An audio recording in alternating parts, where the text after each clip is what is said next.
And a newly released report from Jacksonville's Office of Inspector General says most of the money designated for city tenants to use to pay utilities was spent on unrelated expenses. It's all part of an investigation into the Jacksonville Housing Authority we told you about last week. Our Taylor Levesque read through the report. She joins us live tonight. And Taylor, let's talk about what else this report reveals tonight. Well, the purpose of this report was an effort to detect and deter the waste of government funds associated with the Jacksonville Housing Authority's Utility Assistance Program. The report found it was a waste of government funds, but the Jacksonville Housing Authority says the funds were distributed properly.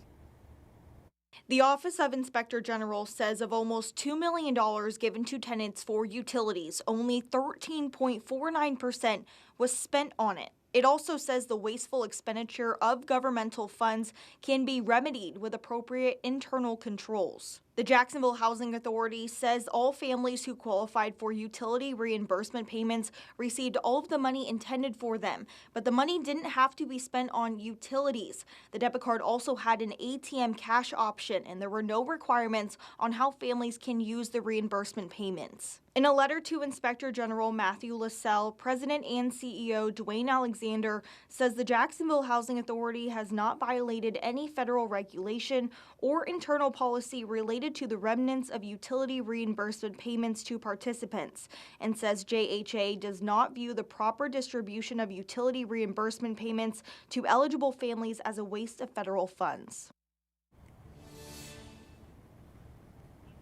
For more information on the findings, visit our website, firstcoastnews.com. In Jacksonville, Taylor Levesque, First Coast News, on your